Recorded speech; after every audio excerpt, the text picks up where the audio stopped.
Aloha and welcome to the future of senior fitness. I'm your host, Miles Diaz, Master Trainer and Certified Senior Fitness Specialist.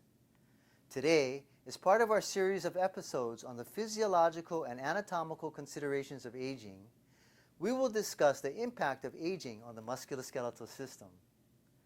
We will also review the common medical conditions that occur and how applying appropriate exercise recommendations can help these conditions. The musculoskeletal system is made up of bones, skeletal muscle, joints, tendons, and ligaments. These all work together to produce human movement.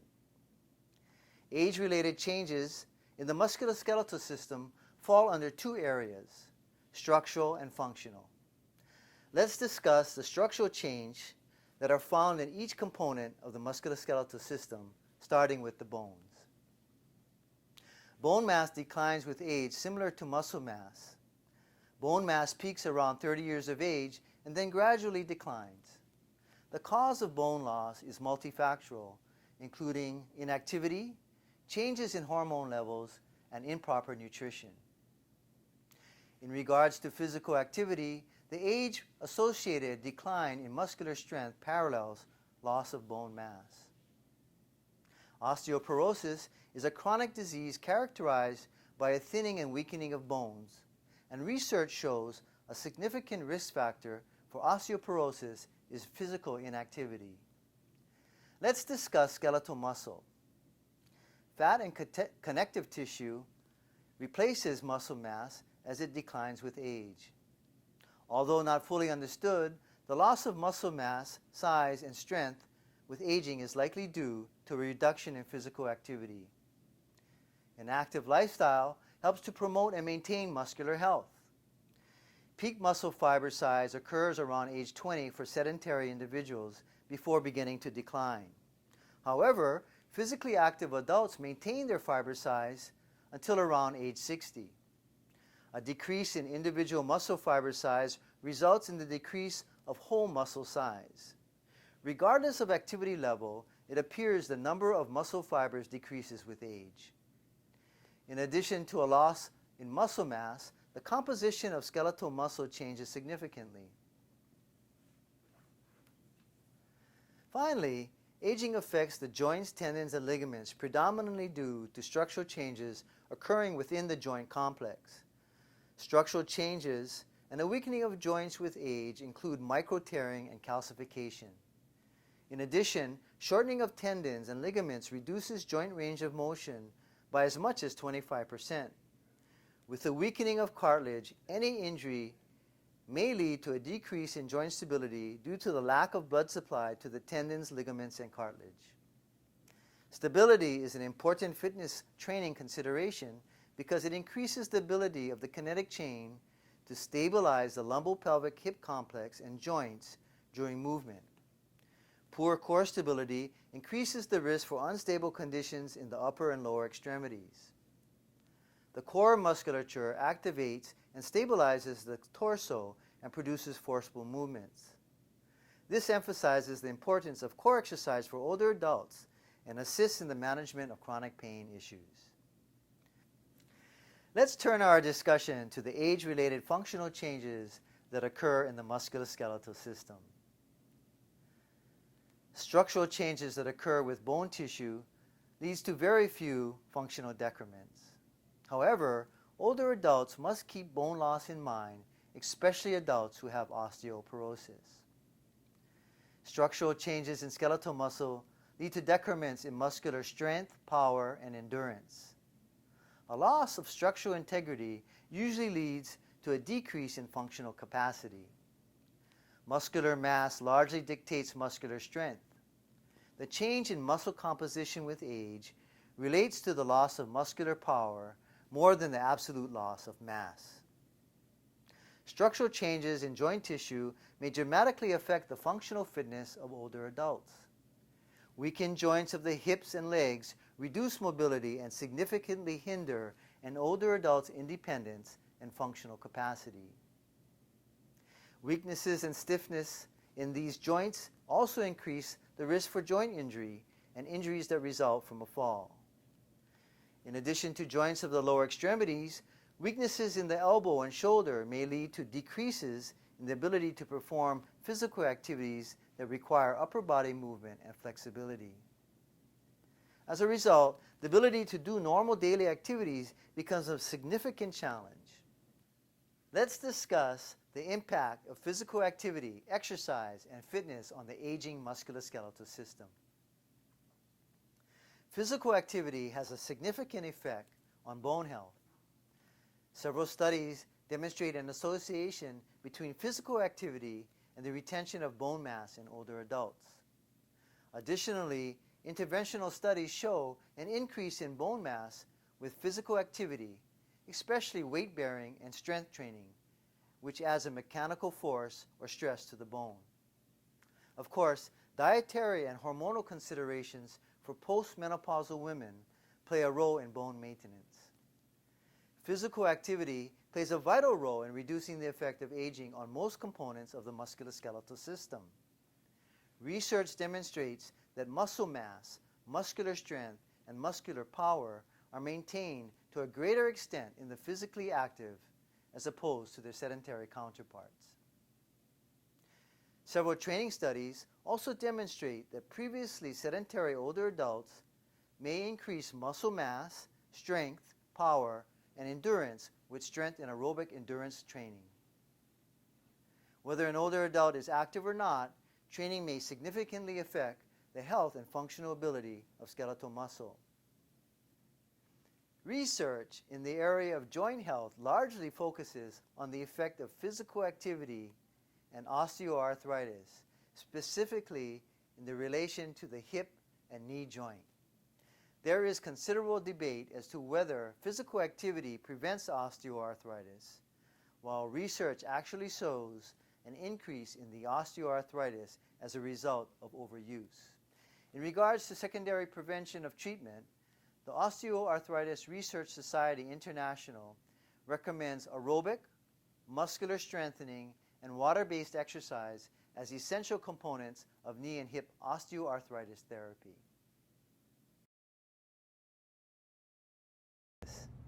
Today, we're going to review some of the more chronic common medical impairments that impact our musculoskeletal system. Let's begin with osteoarthritis. Osteoarthritis is characterized by the gradual deterioration of cartilage and bone within a joint. It is most commonly seen in joints that are load-bearing or highly mobile, such as the fingers, hips, knees, lower back, and feet. Healthy cartilage is able to function much like a sponge as it absorbs and releases synovial fluid as the joint experiences movement and pressure. In some people, cartilage is damaged through a variety of different mechanisms and is either broken away from the bones or becomes inflamed.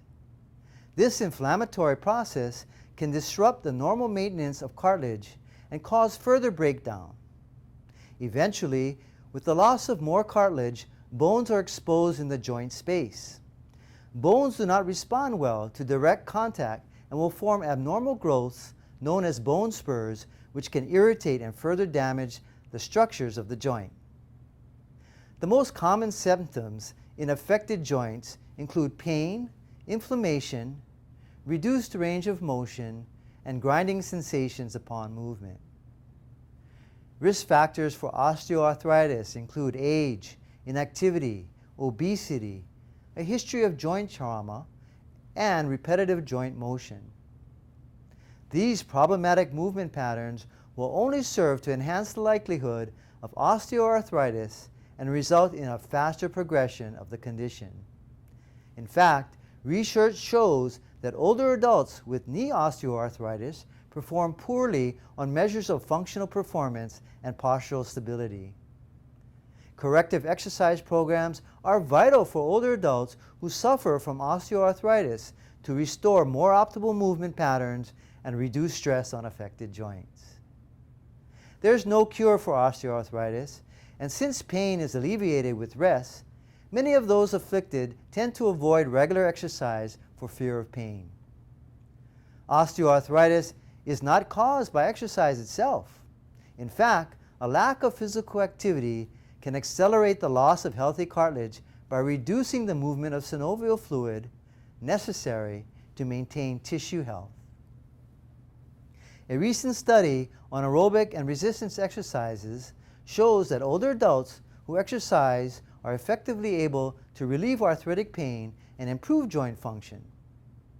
The most common treatments for osteoarthritis include anti-inflammatory medications such as aspirin, acetaminophen, naproxen, and ibuprofen. Exercise is safe for almost everyone.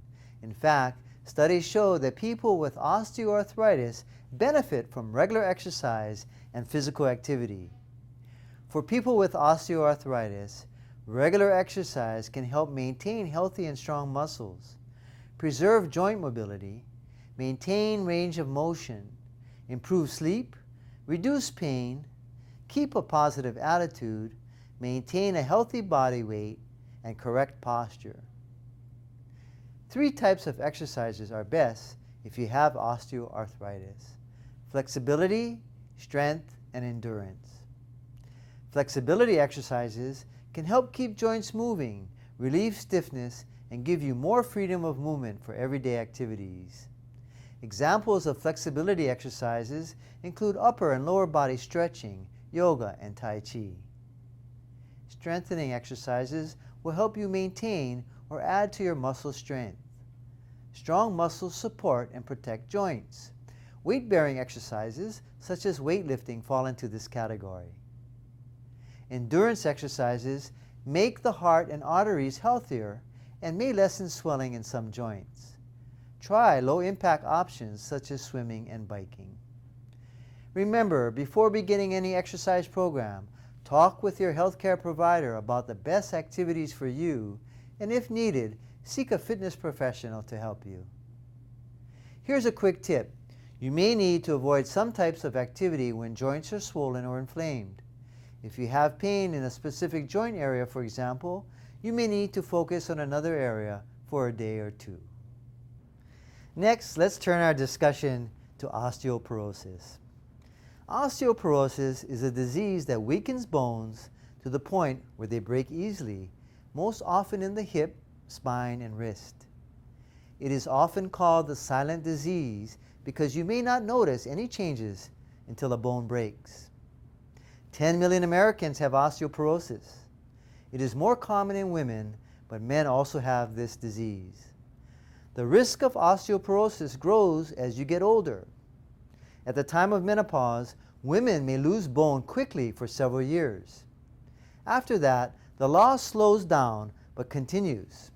In men, the loss of bone mass is slower, but by age 65 or 70, men and women lose bone at the same rate. The good news is there are things you can do at any age to prevent weakened bones. Eat foods rich in calcium and vitamin D. Include regular weight-bearing exercise in your lifestyle. Stop smoking and limit how much alcohol you drink. These are the best ways to keep your bones strong and healthy. Your bones and muscles will be stronger if you're physically active. Weight-bearing exercises done 3 to 4 times a week are best for preventing osteoporosis. Walking, jogging, playing tennis, and dancing are examples of weight-bearing exercises. Try some strengthening and balance exercises too. They may help you avoid falls, which could cause a broken bone. Now let's discuss low back pain and spinal stenosis. 4 out of 5 adults experience low back pain at some time. Low back pain affects 80% of the adult population. Most back pain cases are due to self-limiting musculoskeletal condition, also known as low back pain and lumbar sprain syndrome.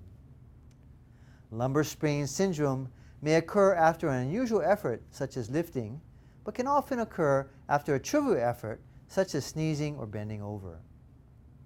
This type of low back pain often resolves within 72 hours, but most patients with a history of acute episodes end up having additional chronic symptoms.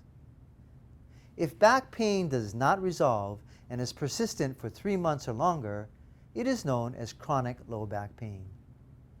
Research shows that chronic low back pain has a direct effect on postural stability, specifically demonstrated by a lower level of balance on one foot. As proper walking mechanics create the ability to balance on one foot, it is easy to see how the effect of chronic low back pain has on efficient walking, which can ultimately lead to a loss of independence for an older adult. It is shown that people who have chronic low back pain have deficits in motor skills, in addition to ineffective coupling of muscles in the pelvic region. Lumbar spinal stenosis is a specific form of chronic low back pain that is particularly common in older adults.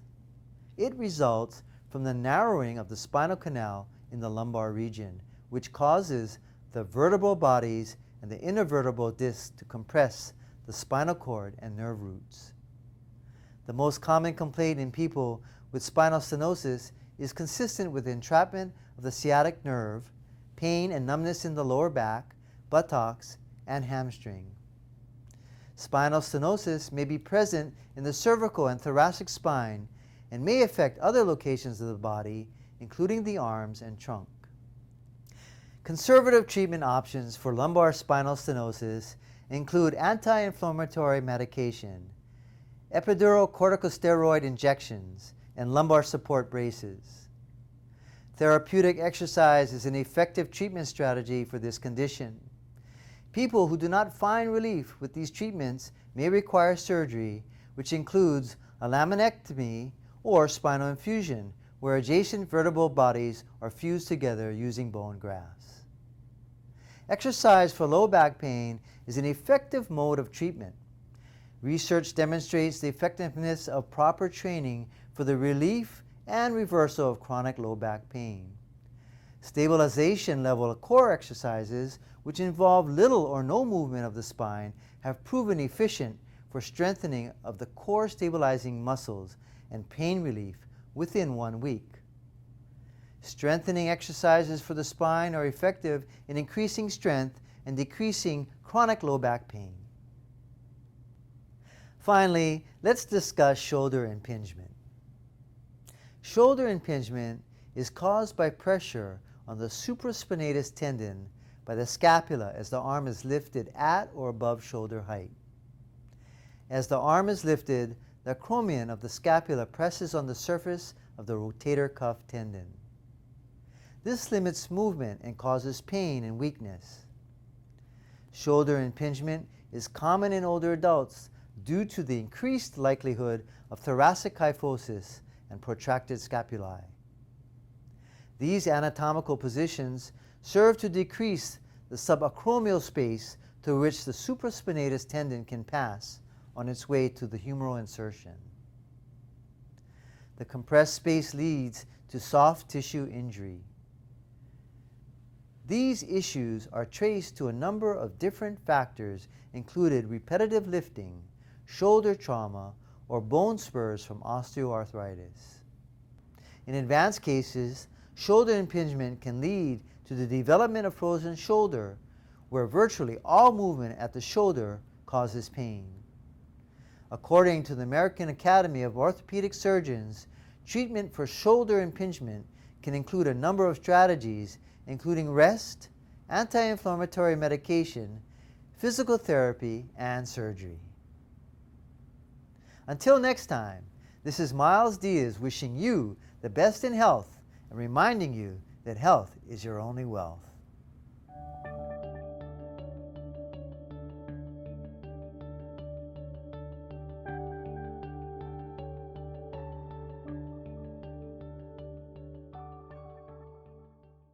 Hi, I'm here at the Brian Clay Park, located at Diamond Head on Oahu.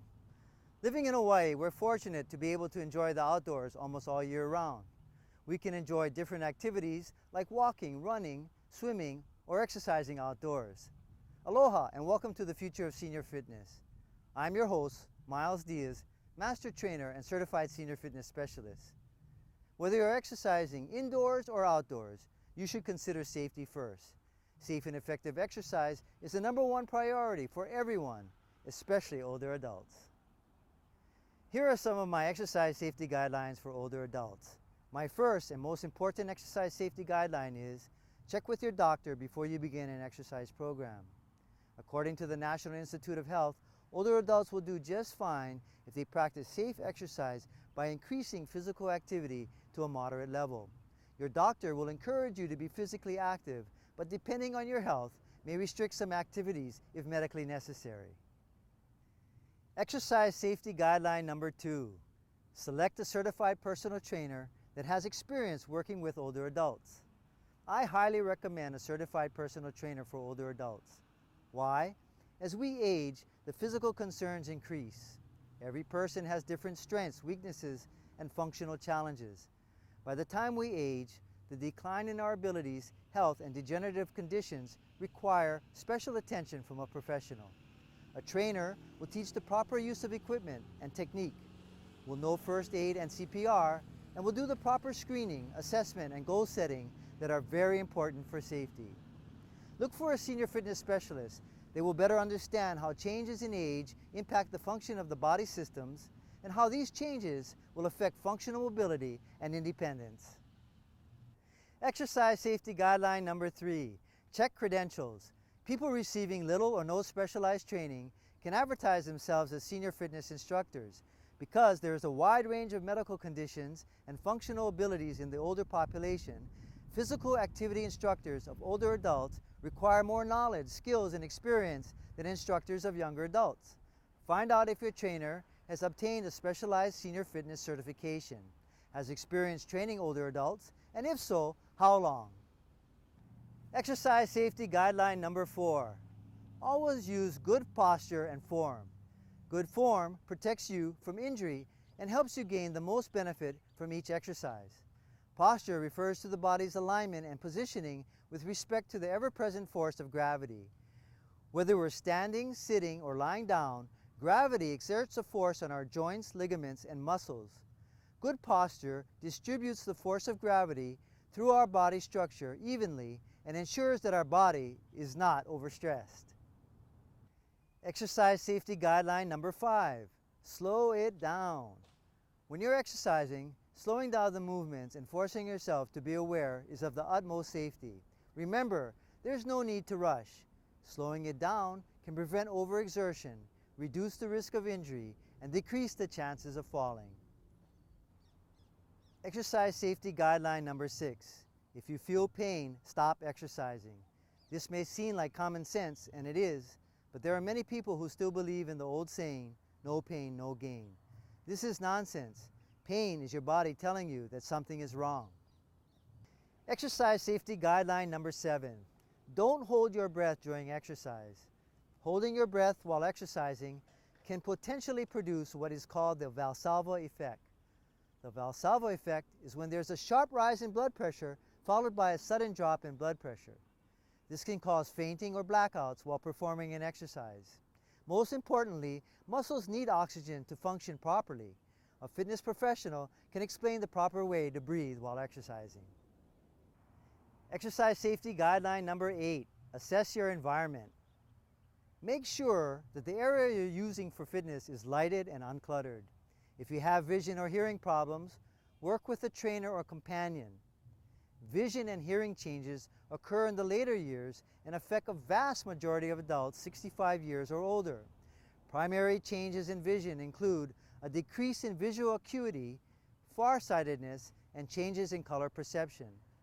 Let's talk about safety recommendations for people with vision issues. First, if at all possible, have equipment and instructions in large print. Second, when using upright cardiovascular training equipment, always use the emergency shutoff clips. Third, use brightly colored tape to increase color contrast when possible. Fourth, if the exercise program involves a change in location with different light conditions, allow your eyes to adjust to the change in light before beginning new exercises. Now, for older adults with hearing difficulties. Hearing impairments can range from issues with certain frequencies of noise to the inability to hear noise at low intensities to total deafness. The effects of hearing loss may include difficulty in hearing high-pitched tones, distortions in the ability to understand human speech, a ringing or hissing in the ear, and problems hearing in a noisy environment. Here are the safety recommendations for people with hearing concerns. First, work with a trainer or companion that will face you when speaking.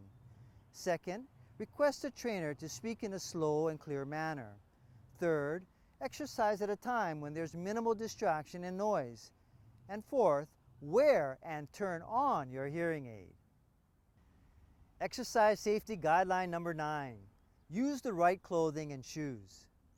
Thermoregulation is a problem during exercise due to a reduction in sweat response and poor circulation in the skin as we age. This may cause older adults to feel cold or hot more easily. Due to these changes, it's important to be aware of the signs of heat-related illness, even in controlled temperature conditions. First, check the weather conditions if working outdoors and modify the intensity of exercise accordingly. Second, always have water on hand and drink water frequently during the workout. If workouts last 90 minutes or longer, consider a sport drink replacing electrolytes. Here are the safety recommendations for clothing and footwear. First, dress in layers. This will allow you to add or remove clothing when you feel cold or warm. Second, don't wear baggy clothes that may get caught on equipment. Third, wear shoes with good shock absorption and a supportive arch and a spacious toe box. Exercise safety guideline number 10. Don't exercise if you're injured or sick. Use common sense and don't exercise when you have a cough, fever, cold, or flu. But don't let a temporary illness put a permanent stop in your exercising.